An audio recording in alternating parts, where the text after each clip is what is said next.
Welcome to Wednesday, November 5th. We're 11:15 Eastern Standard Time, and I'm here with Michael McCloskey. He is now a week and a half sober after 25 years. Well, he's 40, but he's struggled for 25 years with his alcoholism. Hi, Michael. Hi, Wanda. Um, how first of all, I like to ask, what's your favorite color and what's your favorite food? Ooh, that's easy. Blue is my favorite color, and my favorite food is goulash. Oh, I didn't know that. I You love do make good. goulash. You do make good goulash. I will say that. So do you want to start by telling us your story, or do you want me to just go in and ask questions? Um, Both. Just go in and start asking questions, and I can jump in where need be. Okay. So some opening reflections. You've been sober for a week and a half. What surprised you most about this early stretch? How good it feels. Because it's been so long since I've been sober that I didn't realize how good it feels to be sober, and I didn't think I would still be the same person. Like, because I don't know sober Mike, so I thought I'd be different, but I still act the same, and I'm still me. So that's surprising. Yeah, but you, in a way, you're different. You're not, but you are because you're growing. This is still very early. Yeah, but I mean, as in, I'm not all shut down and don't want to do nothing. I still am goofy and weird. Yeah, I think you're very motivated. You get up, make eggs, and all that and the other. And Thanks. you actually want to go shopping now, Yeah. like go out in public, go out and eat lunch at the Salvation Army. Um, okay, this is a good one. Describe what a typical day looks like now compared to before. Oh, all right. Well, before a typical day would be waking up at like 6 in the morning, watching the clock because I know Baldwin's opens at 8, and then scrounging up some money to walk.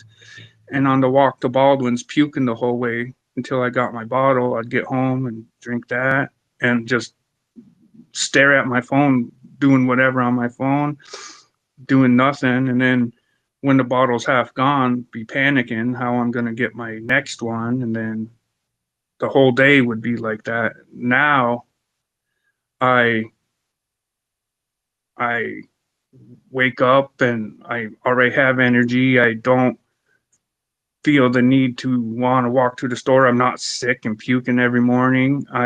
Shaking. Yeah, and I want to get stuff done. I want to do stuff. I'm like now I'm actually motivated to get a job. Like before, when I'm always drunk, there was no way for me to get a job because I would show up to interviews drunk. And so it's a better quality of life. Yeah. Um, what made this time the decision to stop different from all the others? Well, I've tried stopping, like you said, multiple times, and it was always for different reasons. This reason, um, my girlfriend doesn't like it, and we still always hung out and stuff, but she didn't like it. And I really wanted to be with her, and I know I need it. I'm freaking 40. I need to get shit straight, and I want a good, regular, normal life. I don't want to be a drunk bum. I mean, I never wanted to be. It's just addiction is hard. Um, but so this time, I really feel I have. I've always had support, but I've this time just feels way different, honestly. What's your longest stint of sobriety? From alcohol, after I had brain surgery last year, I was sober for a month, and my dumbass thought they maybe took the addictive part of my brain out or something, but That's that fair wasn't the though. That's case. fair to think. especially in And addiction. That's how addiction works. yeah, it's like they say in the AA books, it's cunning, baffling, and something else I can't remember. But anyways, it's cunning and baffling. It sneaks up on you. You don't even know you're there until you're there, and then when you're in it, you don't want to be in it, and people around you don't understand. They just say, "Just quit." It's not. It's not that easy. Um, I guess that's part of the next question. What do you wish people understood about that experience that you've lived with it for 25 years? Ooh, I wish they would understand that they. I wish they would understand that I don't want to do it. It's when you're in so deep, it's a necessity rather than a want. It starts off as a want, and then it just turns into something that you have to do. Like I said, I wake up every morning when I'm in addiction, puking every morning, and it's something I don't want. And the withdrawals are scary. That's what keeps you going, like keeps you doing it. Like, oh, I have to do this or else I'm going to start going into withdrawals. I'm going to, Yeah, I hope some of these questions, because I didn't read over them beforehand, but I hope some of these questions uh, touch into your hospital stay and what I experienced seeing you go through withdrawals, because I think that's really important. I just think that's really important because people don't always see that side of it. Um, were there moments you thought you'd never make it out, and what kept you going? I think we kind of covered that. that I would never make it out of addiction. Yeah, I mean, you're always an addict. They Yeah. say you're always an alcoholic, but Um, we we can skip that question. I just the people around me and realizing how long it's been because time goes by fast. And That's part of the next, next question. oh, and next thing you know, you're fucking 40 40. and you're an alcoholic doing nothing with your life. And so that's a big eye opener, and that's another big motivating factor of why I'm going to make this time work for real. And I know that you're not the only one that feels that way. When I was inpatient for one of my stints in, the psych ward, there was an alcoholic there, and he was older. That he I think he was like in his 50s or 60s, and all he would do is like he was really withdrawn, and he all he could do is cry and like say, "I can't believe it's been this long. I can't believe how long I've been doing this, and all the people that I've hurt." Because he was finally sober. He must have, I don't know what happened to get him in there, but um, and then yeah, Yeah, um, I had to do a couple stints in the psych ward too due to alcohol related issues. And what you touched on a second ago, what he had said about hurting people, it sucks. Like getting sober, even when you are drunk. Well, me, anyways, I can't speak for everybody, but me, even when I'm drunk, I feel so bad for everybody I've hurt and lied to and stolen from, like close people, my mom, fucking, and anybody and everybody I could try to swindle, I was. And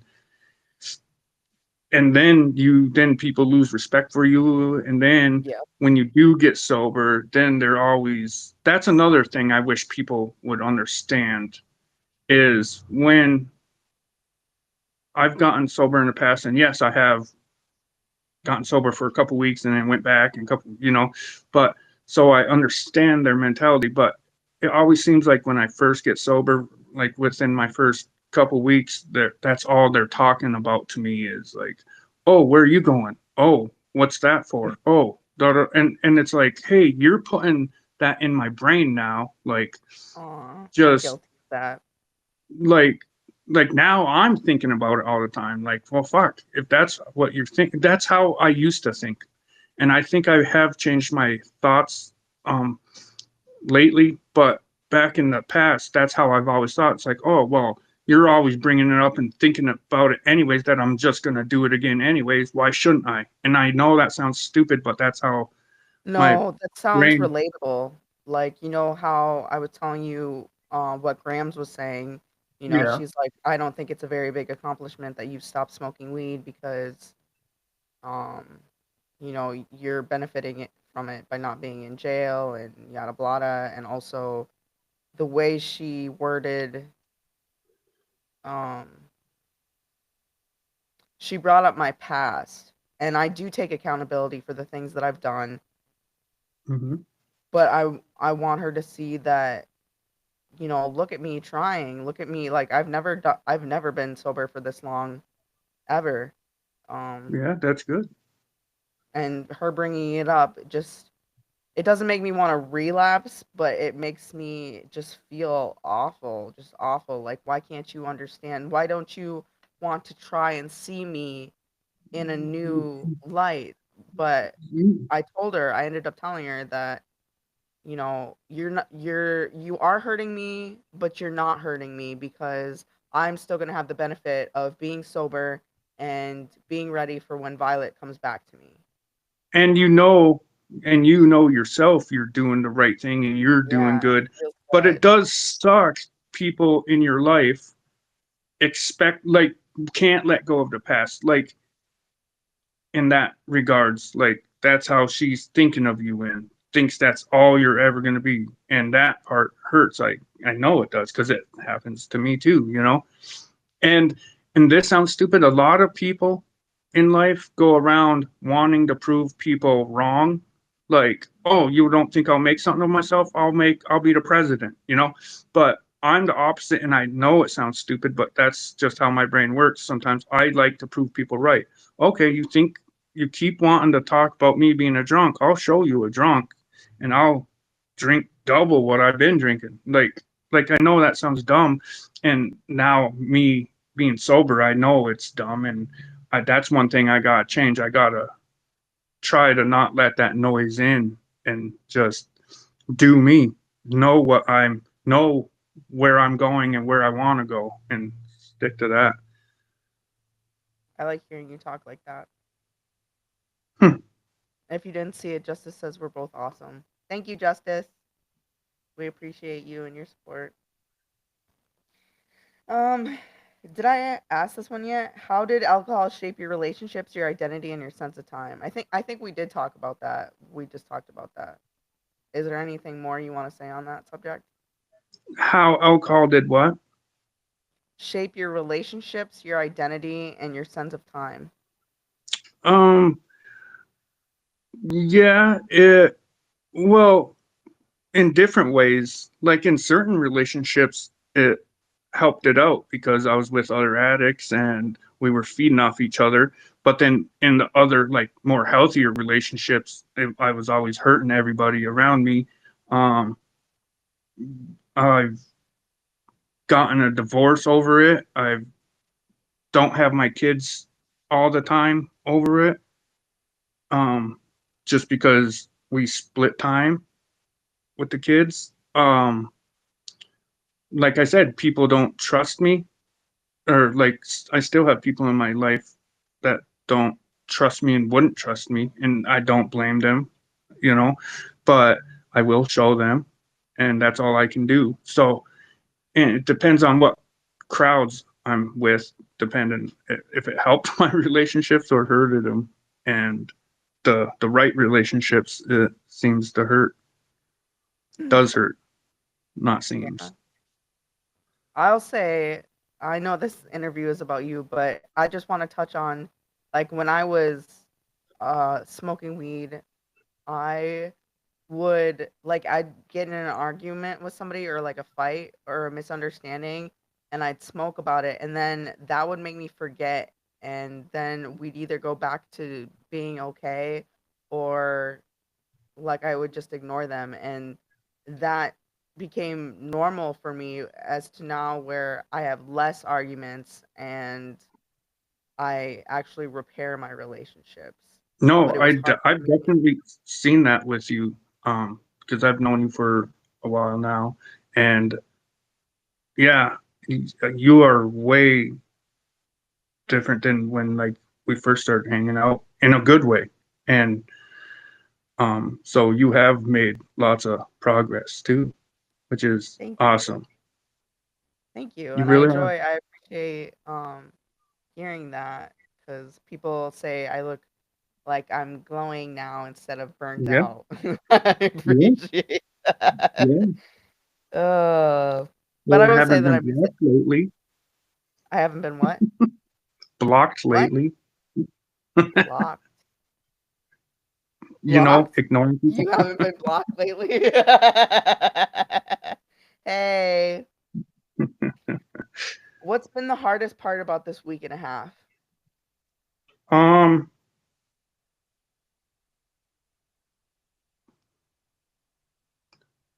Um, just the beginning part, the detoxing part was really hard. And definitely Because I'm physically so bad going. into it. When I detox, I don't just puke and then my detox is over. It goes through days, and like puking's the first day and feeling like shit, shaking and sweating and hallucinating a little bit the second day. Then the second night is when I went to the hospital because that night I was super hallucinating. Even though I know I was hallucinating, I was trying to put it past me and just fall asleep, but I couldn't fall asleep. And there's voices talking to me and saying, "Come out and play, Michael." And you remember me, Michael? And I couldn't get that out. And I was freaking out and I panicked and I went to the ER and then they just gave me stuff and then put me up in the ICU for like a day and a half, I think. I don't know. It's all a blur how long stuff is when I'm detoxing.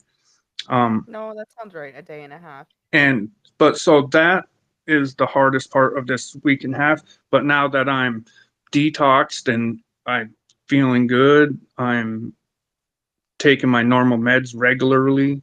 I feel good. I don't have an urge to drink. Not saying that an urge ain't gonna come because they will come, and I'm prepared for them, better prepared. Like I said, I've done this multiple times, so I know what to expect and I know what's worked and what hasn't. So And I think it is a little like I can tell it's a little bit different this time because before, like you said, I've known you for I don't know, like 3 years now.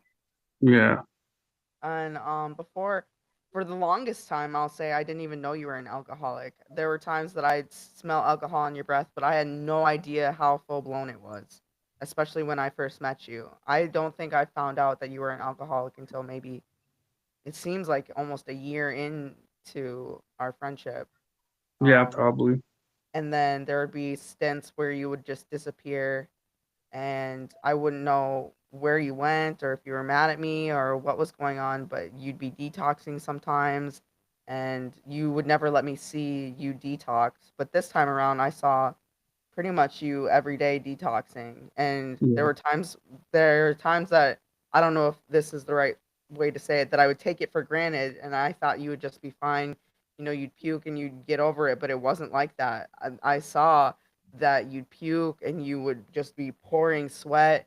And then the second night, like you said, it really scared me when um we were together and you were like, there's people like there's people. First you said there's spiders crawling, and then you said there's people out there asking if they like, do you remember me? And that's what freaked me out. And I'm so glad you felt like you could go to the hospital. Like, I don't want to embarrass you, but like you were. This is how scared you were. You took a flashlight with you to walk to the hospital. yeah, Like, I'm just glad you went to the hospital and got extra help because I wouldn't have known as much as I wanted to help you, I wouldn't have known how to help you. yeah, no. And I didn't expect that. Like I said earlier that day, seemed like I was through the worst of it because earlier that Yeah. day, and but then at nighttime is when it's always bad, is when the hallucinations really super start.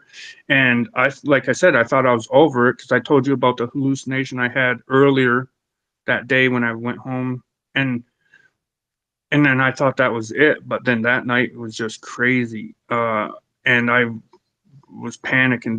They had to give me 20 milligrams of Valium to calm me down, and then a bunch of phenobarbital and all that. But I'm through all that, and that's good. And I just, like we touched on this earlier, it just sucks how much time I've wasted when I could and should be doing way better than I am now in life. But here I go. That is true, but I know that you watched. I'm pretty sure you watched. Was it yesterday or the day before? I had that guy, that hypnosis guy, Yeah, and he said that he didn't even get to his journey until he was 40. yeah, that's right. So, and look at how far he's come. Like, he's doing amazing work. So don't think that it's too late. I know I can relate to time passing by, missing Violet for all these years. Not because I wanted to, but circumstances, and just feeling like I missed out. But I know, you know, that it's gonna, when she comes back to me, it's gonna be a beautiful journey. Hell yeah. And I want Um, that for you so bad. I know you It'll be do. there. I feel the same way about you and your kids too. Thank you. Um, what does I like this question? What does support look like for you right now, and what do you need more of? I forget to ask you this question. Like, what do you need more of? Mm, understanding and just knowing, not, I just need, like I said earlier, people not to keep rubbing it in my face. If they know I have $5 and I'm leaving the house, don't be like, hey, don't go to the store. Or, it's like I wasn't even thinking about it. Now it's kind of in my, not saying I would, but I'm just saying, like, just understanding. And just, I don't like it when people, I know this sounds stupid. I don't like it when people constantly, like my sister, if I'm sober for one day, she instantly, I'm so proud of you. And it's like, shut the fuck up. It's been one day. Like, let me get some time under my belt. Like, I understand, like, you think you're encouraging me, but that's not, it makes me, I feel weird when people say that. But like, um, yeah, just positive people around me, which I've been having since I've gone sober. You are a big major part of that. Thank you. Happy to. I feel like going to this, like, we go to the Salvation Army for lunch every day. Well, pretty much every day, and there's a big support system there too for you. Hmm. So I And like that. I need to start getting back into um, AA, going to my groups again. I wish you would, but I know I don't want to keep. Well, You know when before, you're ready. yeah, no, I am ready now, but I just haven't been thinking about it that much. But I have the list of everywhere and every time, and I like NA also, because I used to be addicted to drugs too. Um, and they're pretty much the same program, just different wording. So I'm gonna start probably tonight. Start going back to AA and NA, That and would be good. that helps me because I know people there because I've been there and then relapsed and been there and relapsed. And people used to always try to get me to go there when I was still using, but I never wanted to go there with alcohol in my breath. I felt that was would be disrespectful. But now I'm clean, so that's what I am gonna do. I'm gonna start that up. That's something I need, and has helped. I know that would be really good for you because, like, for me, you see how good going to group therapy is for me. Having people Yeah, around you that understand what you're going through, yeah, because I can try and understand, but I don't understand what you're going through. I don't. I yeah. don't really. And that's how it is. Like, I've been to rehabs a few times too, and that's one good thing about rehabs and NA and AA. It is people who know exactly what you are going through and what exactly how your brain's working. And then in the big book, that they call it the big book in AA, that you read, and in the big book there's stories, and these stories, every single one feels like it's talking about me. I've it's crazy, and everyone says that about them, and because it's written by alcoholics, you know what I mean? Like, so I like that part of it, is knowing that the people around me do know what I'm going through, and do know, and they do have lots of time under their belt, and they have good advice, and they just say keep Especially like coming back. old Yeah, timers that have some sobriety under their belt, and yeah, that's I don't go, but I can imagine that. I guess that's one thing that I like about my group is that there's people from all age ranges. Some people that are first in it, some people that have been in it for like a little while, old timers, people that are still struggling, all that, and you can learn from every one of them. yeah. Like, And they say in AA, the newcomer is the most important person at the meeting, because it helps show people who have time under their belt, like, holy shit, I was like that at one point. I don't want to be back there, you know? And you have the knowledge to help that person. You have the ability to, if they want it, to help them get to where you're at. But it's a good reminder of like where you could end up.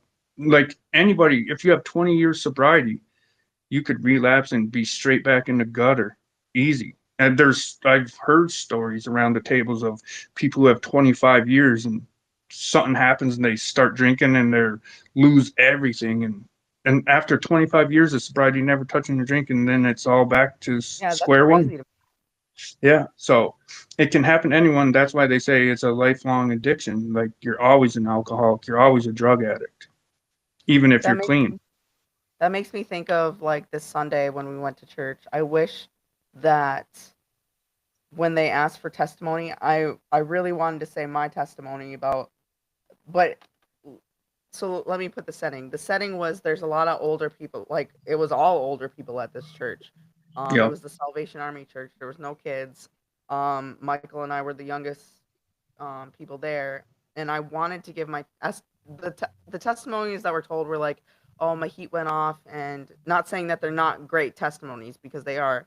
The heat went off, and you know, they struggled for a bit and they didn't want to get out of bed to go to church. But then eventually the heat came back on, and then there were testimonies where they just wanted to pray for people. My testimony, and it was like sitting in my chest, and I something was telling me that if I didn't share it, that that would just be me not giving thanks to the higher power. And I ended up not sharing the testimony, but I wish I would have, because that would have shown people. My testimony was I was on Tether a couple weeks ago, and they gave me the time frame from Friday to Monday to come up with $353. That's wild to me. When I told my mental health counselor, um, mental health coordin- mental health court coordinator, that that's the money I need to come with. I was like crying. I knew that I couldn't come up with it. I was just ready. I was ready to go to jail. And she was like, I was like, how long, when, you know, and she's Hmm. like, you can't even think like that. And it ended up being, I put a post out on Facebook saying that I was looking for a little bit of side work, or can I borrow some money? And people came through the grapevine and they helped me out, and I came up with the money. And that's my testimony. I think that's very powerful, and I should have shared it. Maybe I'll share it. Yeah. Maybe I'll share it. That is amazing, though, that there are people out there who like are willing to help like that, you know, and Yes. not just thinking like, oh, this person just wants money for, like, me being a drug addict and alcoholic my whole life. I think people think cynically, or however you say that fucking word. But Cynically. yeah, because I always think like people would be like, nah, fuck that, I'm not giving that person no money. They just want it for drugs or alcohol or whatever. But in your case, it wasn't that at all, and people saw that, and that's really awesome that they helped out. It Yeah, and really I'm is. excited to pay them back, because like I can pay them back, and I'm excited to show them, to just be held accountable for that. And do, yeah, and do your best while off tether, and see that it was worth it, that they did a cause, which you They are did good. doing They did a amazing good thing. stuff out here. Yeah. Yes. Um. Let's see. Oh, this might be a good one because I know before you talked to yourself pretty negatively. How Yeah. do you talk to yourself now compared to when you were drinking? Um, it is. I catch myself now saying stupid stuff about myself, and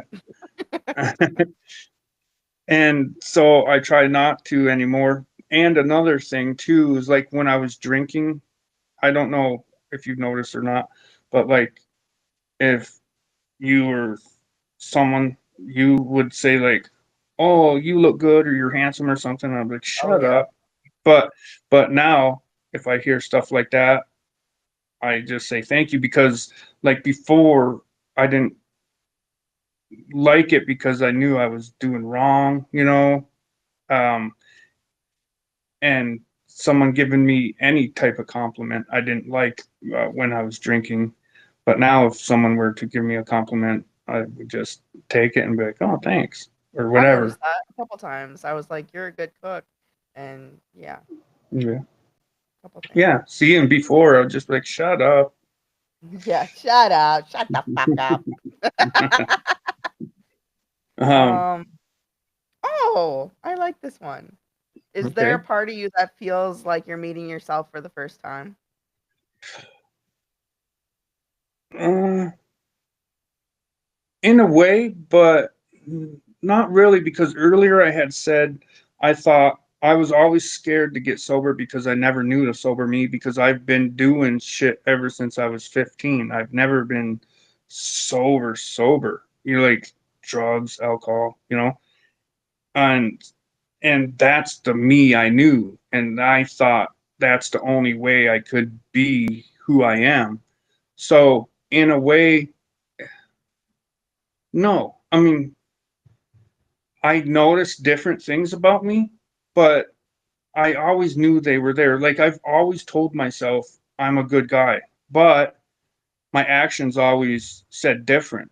But I feel I am a good guy, but in the past my actions showed different.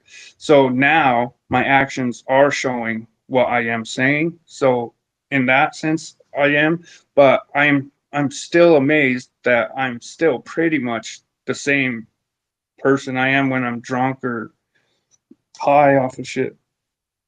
And that part is what amazes me. Hmm, that's good. Hmm. Um, we kind of covered this a little bit. What role does shame play in your story, and how are you working through Oh, it? shame and guilt is the heaviest in my life.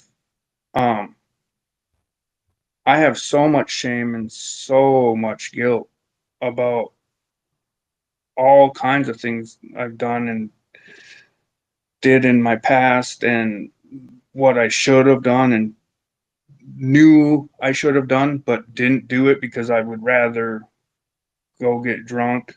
And then Because of addiction. afterwards, like shame and guilt is super big in addiction from my experience being in rehab, and we talk about the shit all the time. And shame and guilt's a it's takes up a lot of energy of my time.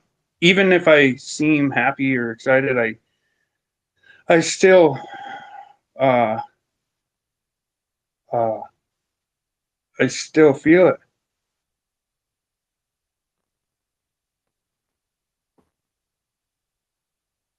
Yeah. And I think you're gonna find ways, like especially going to AA, to cope with that or do something with that or let it drive you. Yeah, I think just overall staying on the right path, doing the right thing will slowly um let that pressure valve let some of that pressure out, you know. Yeah, let the Um pressure out and help you make up for the things that you've done. yeah. And And I then only say that from my experience. and show. people and show myself included that I am who I think I am. Um, and I can be who I want to be. And I know I can be. And that's the one thing. Like, I was in rehab, and on Fridays, this was in Marquette. On Fridays, we had peer um, talkers or speakers, whatever. They would come in, and this one guy, he had went through the same program I was going through at the time, and everything. And this thing stuck with me. What he said, um, he said he's been sober at this point for like a year and a half, maybe 2 years, and he goes, "It's amazing. Um, I never knew I could have what I have.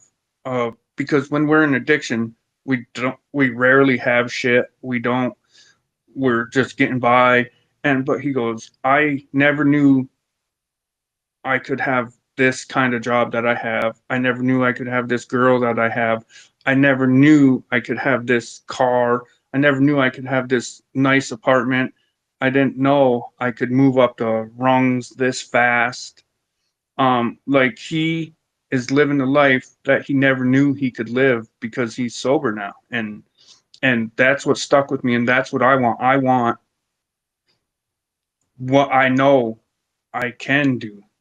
Because even when I've had jobs where I've been drinking, obviously, because I've always drinking, but even in them jobs, I've accelerated. So just imagine what I could do when I'm not drinking. Because a lot of times I would lose them jobs because I would call in because I couldn't find money for booze, or sometimes during my drug days I couldn't find drugs, so I would just call in so I could keep searching for drugs because I couldn't go to work, dope sick, and um so I'd lose them jobs. But even then, even at my not best performance, I was still doing You're a good hard at worker. work. I've seen you. You're a very hard worker, and you like to be helpful.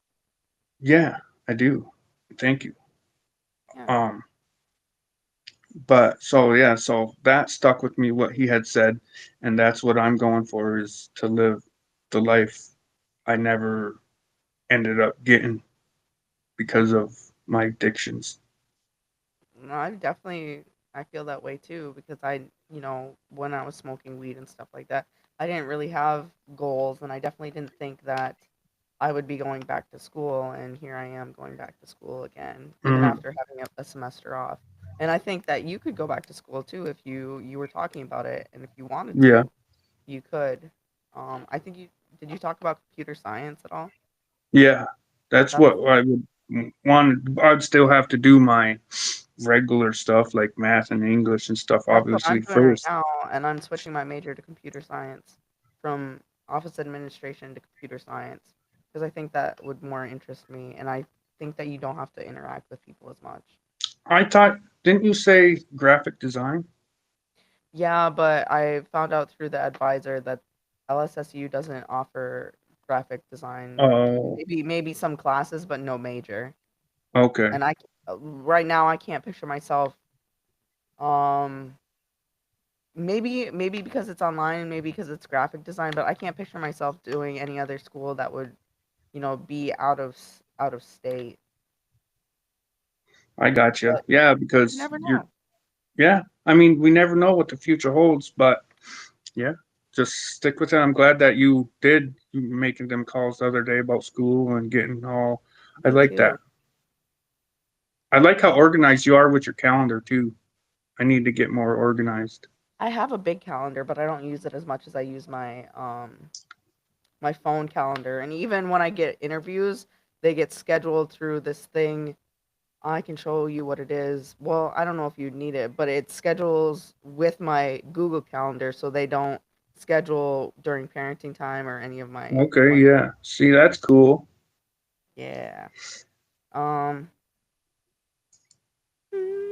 And right now I'm also on, because of my past drug use, I'm on um this Sublocade shot. It's like Suboxone, but in a shot form. And I've been on that. I've been on Suboxone for ever since my kid's 17 now. Ever since he was like 2, I've been on Suboxone. So I want to get off that. I don't want to be dependent on that, and that's why I'm on this shot. So I got like 2 more shots before she can recommend me to just stop, and that'll be another step forward to something that I'm not dependent on. And that's one thing I'm looking forward to. So in a couple more months, I won't have to be doing that stuff anymore neither. So I'm taking the right steps. And before, I could have got on the shot a long time ago, and I never wanted to because I wanted to be on Suboxone. Now I just want to be off of everything except stuff like what I need that I take every day now, like mental health stuff, Yeah, meds. you didn't. You also, now I'm thinking back, like you just started your, like you've been in addiction recovery for, longer than you have like your mental health journey recovery. Um, you that's something that's also different this year is you're now on psych meds, and Yeah. I think that will help with some of the self-medicating. Yeah, and that's the one thing is I never knew I was self-medicating. I thought I was just doing it because I liked it, and then I got addicted. Then I did it because I had to do it. But talking to doctors and everything, and realizing like I do better on when I take my meds and everything, and I was self-medicating, but I never thought of it that way because a lot of people in like rehabs talk about they drink or they do dope because they're depressed or this and that. For me, it might have been an underlying thing, but it wasn't. Excuse me. It wasn't the glaring thing. It's not like I was sad and mad, like oh I'm pissed off. I need to go get a bottle. Oh, I just like hey I want to drink right now. And but deep down, I was I guess self medicating, and which I just found out, like you said, this year. I never. And also, just from watching you, I want to say that you you could even be maybe like these psych meds are helping, but I just want to bring to light that maybe there's, and I'm not a doctor, so maybe I shouldn't give this advice, but there could be other psych meds or like additional psych meds that might even help you more. Like that's why I highly recommend taking the gene site test.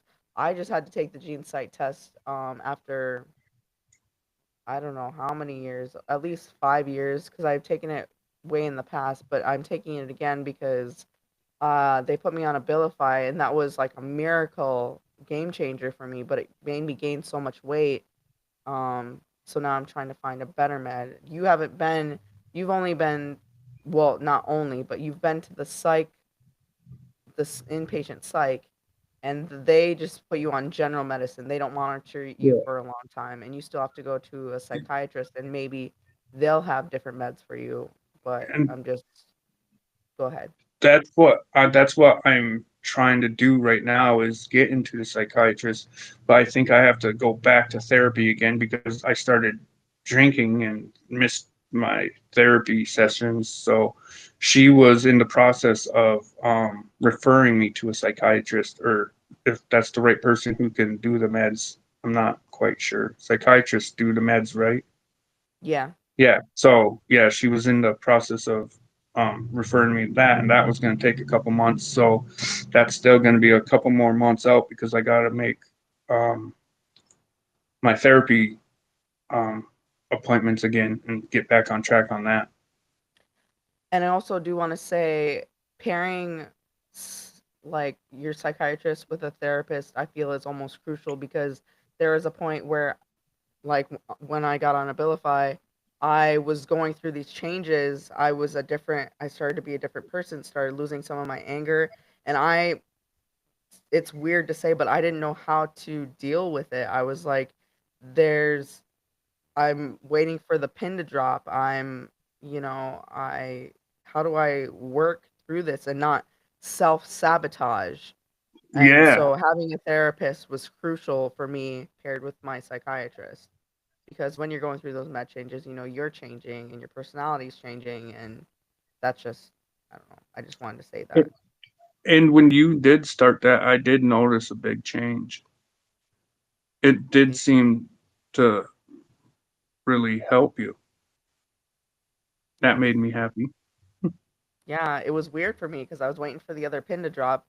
I went through that little, you know, pivot where I went from being not being onto Abilify to being on Abilify, and then when I got sober, I went from like kind of being paranoid to I didn't have anything to be paranoid about because I've been doing the right things, and I would still get this paranoia, and I'd be like, what's gonna happen? It was scary. It was scary to feel the paranoia, but not know what to put my finger on. But it was actually nothing. I just had to learn to Yeah, go through that stuff. yeah. So I think See that's that important things to bring up because when you're looking at it from the outside and you're looking to recover, these are things that people don't talk about or don't think about, but it's normal to feel them. Um, I like this question a lot. If someone is listening, if someone listening is on day one or they want to be on day one, what would you say to them? um stick it out. It's gonna be rough. It's don't expect it to be easy, but it passes. Um and if it is alcohol, it's advised not by me, by other doctors have advised me of this to get medical treatment because benzos and alcohol is one of the only two substances you can die from detoxing from. Yeah, And see, I didn't know that. so tough it out. Day one's gonna be a little rough, and day two, like it takes about 4-ish days to start feeling kind of normal again. But just do it because it's worth it. Like after you're done and over with it. But like I said, if when it starts getting rough, like don't be scared to go to the hospital and ask for help. They they do a great job and they They do what do. they need to do. And because, like I said, alcohol or if you're coming off of benzos, them are the only two that you can die from. Heroin will make you feel like you're gonna die, but you won't. But so yeah, um, And just from watching you, I think having a support system, having people around you that support for you sure, is really important. for sure, that's that's a big major part of it too, because um, doing trying to do it alone, it makes everything 10 times worse. Like it honestly really does. So yeah, have people you can trust around you. And in my cases, I've like time traveled, thought I've done stuff, didn't know I was doing stuff, thought I was other places when I was other places. So have people you can trust and ask questions like, did I really do this today? And then they can be like, no. And then you kind of have a better idea like of what's going on. That is a very good one. That is a very good one. Is there anything that you'd like to cover that we didn't cover? Anything you'd like to say that we didn't say? Never stop giving up. I've tried a million times and I've been in rehab with people. My counselors in rehab have been to rehab 7 times. This one I'm thinking of in particular has been to rehab 7 times before it's stuck. And he's good. He's awesome. He's down to earth. He's a cool fucking guy and just never stop. Like you might, I'm not saying you're always gonna, but you might relapse. You might get back into it, give it another go, try again. Like don't just be like, well, I guess this is my life. Even Yeah, though and I wouldn't look at those as failures. I would look at those as you're learning something each time from. yeah, you do. Like I said, I've each time I've done stuff a little bit different. And um and this time I know I say this every time, but this time I really do believe this time's gonna stick for me, and I'm gonna do everything in my power for it to stick. And but yeah, just never just think, oh, I've already tried 2 times, it's not working. No, I like I said, I know people personally who's had to do it more times than I have, and now they're living awesome lives. They're at rehabs teaching people stuff. They're in there being counselors, and they're and it's doable. I never gave up. My last time I went to, not my last time, my last time I went to rehab in Marquette, I was upset, and I told myself, if it doesn't work this time, I'm not trying again. I'm just going to be a drunk the rest of my life.